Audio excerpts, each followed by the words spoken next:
तो चलिए बच्चा लोग शुरू करते हैं from the diary of Anne Frank English का जो ये चैप्टर है ना उससे पहला क्वेश्चन।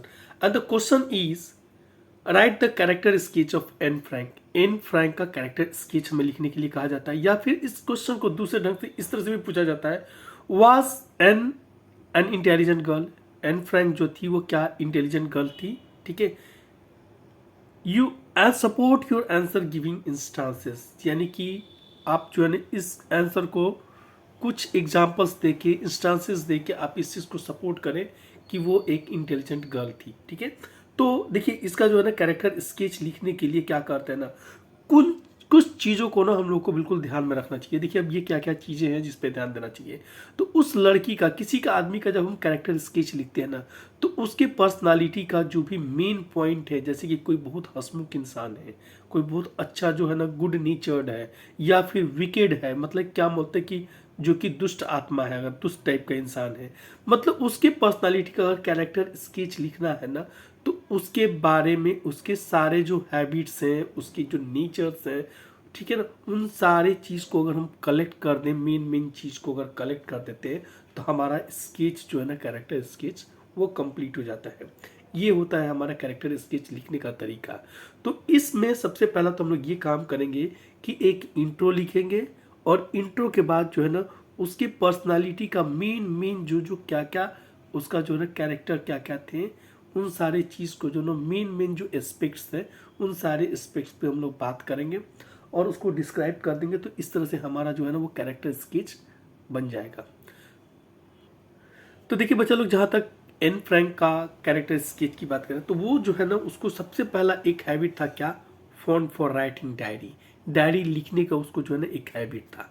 ठीक है। तो इसको हम लोग एक उसके हैबिट में है, तो इसको हम लोग इंक्लूड कर सकते हैं अपने कैरेक्टर स्केच लिखने में। सेकेंड है वेरी टॉकेटिव, मतलब बहुत ज़्यादा वो बातूनी थी, बात बहुत करती थी वो लड़की। तो इस चीज़ के लिए भी हम लोग डिस्क्राइब कर सकते हैं और बता सकते हैं कि आखिर क्या क्या पॉइंट्स है जिसके आधार पर हम कह सकते हैं कि वो बहुत ज़्यादा बातूनी भी थी।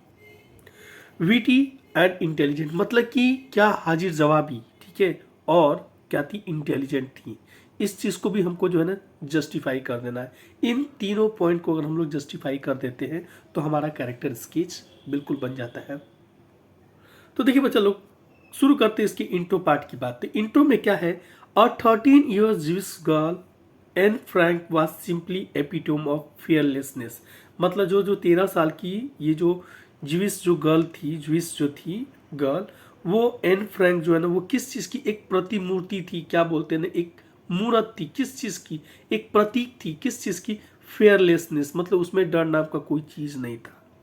क्रिएटिव थी, यानी कि वो क्रिएटिव माइंडेड थी। ठीक है। ह्यूमरस थी, यानी कि हंसी मजाक टिटोली, यानी कि हंसने हंसाने वाली थी। ठीक है ना, उस तरह की वो एक लड़की थी, उस तरह का उसका एप्टीट्यूड था, यानी कि उसका जो उसमें इस तरह की क्षमता थी कि वो सबको हंसा सकती थी। क्या होती थी उसमें, फियरलेसनेस नहीं था, मतलब क्या बोलते हैं ना कि डर विहीन थी वो, उसमें डर नाम का कोई चीज़ नहीं था उसके अंदर। और वो क्रिएटिव भी थी। क्रिएटिव मतलब कि कुछ नया, कुछ कंस्ट्रक्टिव काम करने वाली लोगों में से वो लड़की थी। सी वॉज फ्रेंडलेस गर्ल, लेकिन वो क्या था ना, उसके जो ना दोस्त क्या था ना, कोई दोस्त नहीं था। Who had to go into hiding during the world war second to avoid Nazis. अब नाजी पार्टी, आपको पता है नाजी पार्टी जो है ना, हिस्ट्री में आप लोगों ने पढ़ा होगा, नाजी पार्टी जो है ना हिटलर का एक पार्टी था, हिटलर का। ठीक है ना। और ये हिटलर का पार्टी जो था ना, वो क्या होता था, वो जिविस जो है ना, जो कि एक कम्युनिटी होता है एक, ठीक है, उसके जो है ना वो डेड अगेंस्ट था। उनको जो है ना वो प्रोसिक्यूट करता रहता था। ठीक है। हिटलर का उनको जो है ना टारगेट करता था, उनको पेनलाइज करता था, उनको पनिश करता था, प्रोसिक्यूट करता था। ये उसका काम था। तो ये जो सेकेंड वर्ल्ड वॉर का जो टाइम था ना, तो उस समय ये फैमिली जो थी एन फ्रैंक का, वो क्या करते थे, एन फ्रैंक जो है ना एक जगह से दूसरे जगह ना वो अपने आप को हाइड करते में ही उसका समय गुजरा था। ठीक है, इस तरह से। But she was blessed with a loving parents, a 16-year-old sister called Margot. मतलब उसके जो है ना एक शिवाज, उसको जो है ना भगवान ने किस चीज़ से ब्लेस किया था, एक लविंग पेरेंट्स भी थे उसके पास। और क्या था ना, 16 साल की जो है ना उसकी एक सिस्टर थी जिसका नाम मार्गट था। ठीक है। अब in search of a true friend she started writing diary which demonstrates her a mature girl ahead of her age. मतलब जो है ना, वो जब कितने साल की थी, जब वो कितने साल की थी, जब वो 13 साल की थी ना, तो उसको जो है ना एक आदत लग गई। कौन सी आदत? आदत ये थी कि वो जो है ना डायरी लिखना शुरू कर दी। क्यों? क्योंकि वो एक अच्छे फ्रेंड के तलाश में जो है ना, उसको जब फ्रेंड, कोई ऐसा फ्रेंड जिससे वो सब कुछ शेयर कर सके, जब उसको ना मिल सका, तो वो क्या की ना, वो शुरू कर दी डायरी लिखना। और इस तरह से ना, इस चीज़ को वो डेमोन्स्ट्रेट करता है, इस चीज़ को वो चीज़ दर्शाता है कि वो अपने मैच्योर थी, काफ़ी मैच्योर थी और समय से काफ़ी आगे, मतलब अपने लोगों के, जो उसके एज ग्रुप के जो लोग थे ना, उसके एज ग्रुप से वो काफ़ी आगे सोच रखने वाली एक लड़की थी। तो चलिए अब हम लोग बात करते हैं उसके पहले कैरेक्टर पे। हम लोग बात करते हैं पहला जो है ना, इसकी इंट्रो पार्ट की हम लोग बात कर चुके हैं। अब देखिए पहला पार्ट क्या है। Fond of writing diary. उसको किस चीज़ का शौक था? उसको शौक था ना डायरी राइटिंग का। ठीक है, तो ये एक चीज़ पे हम लोग डिस्क्राइब करेंगे क्या था। She started diary writing to get all kind of things off her chest. Double F हो जाएगा यहाँ पे, ऑफ हर चेस्ट। मतलब अपने छाती से ना जो बोझ जो था ना, वो सारे बोझ को उतारने के लिए, मतलब दिल का जो भार है ना, उस पूरे भार को हटाने के लिए वो क्या करना शुरू कर दी, वो डायरी लिखना चाहिए। This is because she was shy and introvert kind of. तो शुरू में क्या थी ना, वो बहुत साई भी थी और इंट्रोवर्ट टाइप ऑफ लड़की थी। ठीक है, लेकिन क्या होता ना, सी फेल्ट लोनली। वो क्या होता था ना, अकेले, आप अपने आप को बिल्कुल अकेले महसूस करती थी। जबकि बोर्ड, मतलब क्या होता था ना, अपने आप को बिल्कुल बोर्ड महसूस करती थी, बोरिंग महसूस करती थी। ठीक है ना। और devoid of a true friend, मतलब एक अच्छे मित्र की कमी थी उसकी जिंदगी में। ठीक है, तो इसके वजह से even though she had a loving parents and a sister and 30 others. मतलब वो जहाँ रहती थी ना, वहाँ जो है ना, उसके माता पिता भी थे, उनकी कंपनी थी, एक बहन थी, उसकी भी कंपनी थी, और 30 और लोग भी थे, 30 और लोग भी थे। लेकिन इसके बावजूद जो है ना, वो अपने आप को ना क्या, एक ट्रू फ्रेंड की तलाश थी उसको। और वो ट्रू फ्रेंड जो है ना, नहीं मिलने की वजह से वो क्या शुरू कर दी, लिखना शुरू कर दी। अपने आप को वो लोनली फील करती थी, महसूस करती थी कि बिल्कुल अकेली है, बोरिंग भी फील करती थी, और अच्छे फ्रेंड की तलाश भी थी उसको। और इसके बाद जो है ना, वो क्या शुरू कर दी, डायरी लिखना। And C felt that. और ये डायरी लिखने के पीछे ना सबसे बड़ा कारण क्या था, सबसे बड़ा कारण था ना कि डायरी लिखने के पीछे, she felt paper had more patience than the people and called her diary Kitty. अब देखिए क्या होता है ना, उसको ये लगाना कि पेपर जो होता है ना, जो अखबार का जो पन्ना होता है ना, ये पेपर जो होता है ना, मतलब पेपर, कोई सा भी पेपर, पीस ऑफ पेपर, वो क्या होता है ना, उसके पास जो है ना, वो ज़्यादा पेशेंस होता है देन की पीपल। किसी इंसान से कहीं ज़्यादा एक पेपर के पास सुनने और का क्षमता ज़्यादा होता है, ये वो सोचती थी। और अपने दोस्त को एक नाम भी दे दी, क्या नाम दी, किटी नाम दे दी थी। ठीक है, तो इस तरह से हम लोग इस चीज़ को जस्टिफाई कर सकते हैं कि she was fond of writing diary. ठीक है, अब देखिए वो जो है ना, बहुत टॉकेटिव नेचर की थी, समझे ना, कि बहुत ज़्यादा बातूनी भी थी, बात बहुत ज़्यादा करती थी। ठीक है, अब इस बात का कैसे पता चलता है, तो किताब में जो है ना, आपके जो टेक्स्ट बुक है ना, टेक्स्ट बुक में ये चीज़ लिखा गया। उसके मैथ के टीचर थे, उनका नाम था मिस्टर किसिंग। ठीक है ना, और ये किसिंग जो थे ना, वो मैथमेटिक्स के टीचर थे, और उससे जो है ना बहुत खफा रहते थे, बहुत ज़्यादा जो है ना उससे वो नाराज़ रहते थे। इस बात से ना, नाराज रहने के पीछे का कारण ये था कि वो बहुत ज़्यादा जो है ना बकबक करती थी, बहुत ज़्यादा बातचीत करती थी क्लास में। ठीक है, अब वो किसिंग जो है ना, यही हुआ, यहाँ पे लिखो, Mister Keesing maths and his math teacher was quite annoyed with her because of a talkative nature. उसके बात करने की वजह से ना, वो उससे ज़्यादा नाराज रहते थे। He gave an extra walk to write essay on 3 different days on topic like chatterbox, incorrigible chatterbox, quack quack quack as a punishment for the any talking in the classroom. अब देखिए क्लासरूम में ये जितना बात करती थी ना, इसके वजह से ना उसको जो है ना एक्स्ट्रा टास्क दिए उसके सर, और 3 बार जो है ना वो ऐसा किए। तो देखिए एक्स्ट्रा काम में उसको क्या दिया ना, एक्स्ट्रा काम में ये दिए कि एक ऐसे लिखने के बोले। पहला दिन क्या दिए थे ना उसको, दिए थे चैटर बॉक्स। ठीक है, चैटर बॉक्स पे क्या कीजिए आप, जो है वो ऐसे लिख के आइए, ये उनसे कहा गया था। सेकेंड डे जो ना इनकॉरिजिबल चैटर बॉक्स, मतलब एक ऐसा मतलब कि ना सुधरने वाला, एक ऐसा चैटर बॉक्स जो कि नहीं सुधर सकती, जो बकबक करने से नहीं रह सकती है। ठीक है, अनक्वैक क्वैक क्वैक, इसका मतलब भी होता है बकबक करना ही होता है, एक तरह से बहुत ज़्यादा बात करने वाले को ही ये संज्ञा दी गई है, ये बात कहा गया है। ठीक है, और ये सारा पनिशमेंट जो है ना उसको जो है ना किस लिए दिया गया था, उसके आर्ग बात करने की वजह से, क्लासरूम में बात करने की वजह से।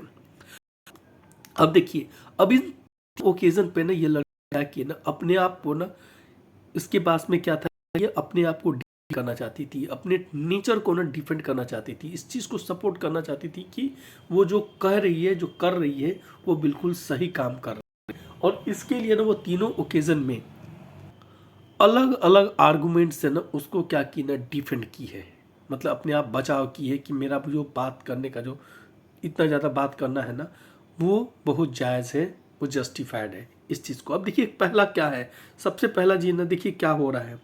सी defended the talkative nature through logic and argument, like a trait is inherited from her mother etcetera, and wisely turned her punishment into joke. अब देखिए पहला बार में क्या बोली ना, पहला जो ऐसे आया था ना, उसमें ये लिखी क्या कि उसकी माँ जो है ना बहुत ज़्यादा क्या है ना बकबक करती है, यानी कि बहुत ज़्यादा उसकी माँ जो है ना बातूनी है, बहुत ज़्यादा बात करती है, और इस बात करने की वजह से ना ये उसके अंदर जो है ना ये एक हेरिडेटरी है, और इस हेरिडेटरी से वो इस चीज़ से ना वो निजात नहीं पा सकती, बिकॉज ये बात करने का जो उसको जो है इतना कुछ जो बात करती है, उसके मम्मी के वजह से उसको ये मिला है, ये हेरिडेटरी है, तो इससे वो बच नहीं सकती है। और इस तरह से जो लॉजिक लेके और आर्गुमेंट्स लेके जो दिए ना, तो ये जो है ना एक पनिशमेंट को भी जो है ना बिल्कुल उसके टीचर हंसने लगते हैं, एंड फिर जो है ना वो क्या होता है ना, पनिशमेंट को जो है ना एक बिल्कुल एक जोक में बदल देती है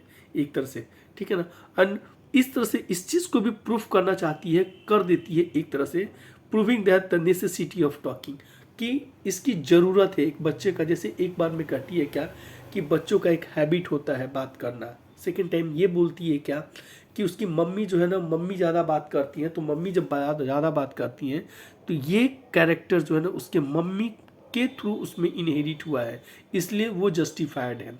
और ये सब जो है ना इस चीज़ को रिफ्लेक्ट करता है, उसके फेयरलेसनेस को। बिल्कुल वो एक साहसी, मतलब कि निर्भीक टाइप की लड़की थी। ठीक है ना, उसकी क्रिएटिविटी, उसकी सोच काफ़ी क्रिएटिव थी इस चीज़ को, और ह्यूमरस भी थी। ह्यूमरस मतलब हंसी मजाक करने वाला जो है ना, वो इस तरह की चीज़ को ना ह्यूमरस बोलते हैं। तो ये इस चीज़ से भी जो है ना इतने सारे कैरेक्टर्स जो है ना उसके अंदर के इतने सारे गुण जो है ना, ट्रेट्स जो है ना वो सामने उभर के आ जा रहा है। क्या क्या था वो, एक तो निर्भीक थी यानी कि फेयरलेसनेस थी उसमें।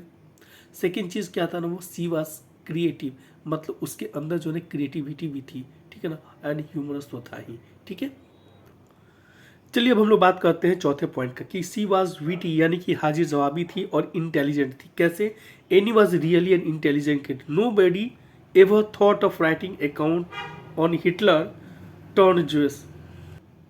फिर से मैं इस लाइन को पढ़ दे रहा हूँ, Anne was really an intelligent girl, nobody ever thought of writing an account of how Hitler tortured जीवस।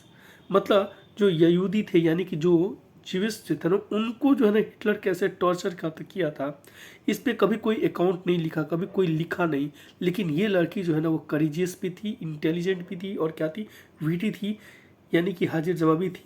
इसलिए ना एक तो इस चीज़ से भी रिफ्लेक्ट हो रहा है कि ये लड़की इंटेलिजेंट थी, क्योंकि हिटलर के अगेंस्ट जो है ना कोई मुंह नहीं खुला था, ये लड़की जो है ना अपने डायरी में लिखी थी ये बात। ठीक है, ये और बात है कि इसको वो पब्लिक नहीं करना चाहती थी, बाद में ये पब्लिक हुआ है। ठीक है, she was intelligent girl, only an intelligent girl could think so wisely and deeply. केवल एक इंटेलिजेंट लड़की ही इस तरह का सोच रख सकती है, ये बात।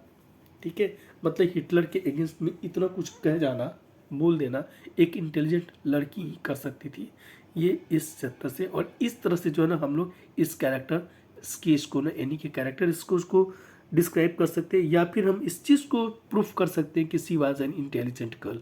तो लास्ट में हम लोग इस तरह से कंक्लूड भी कर सकते हैं कि फ्रॉम द सारे पॉइंट्स को, आफ्टर कंसिडरिंग ऑल पॉइंट्स, या फिर to sum up, we can say that she was an intelligent girl.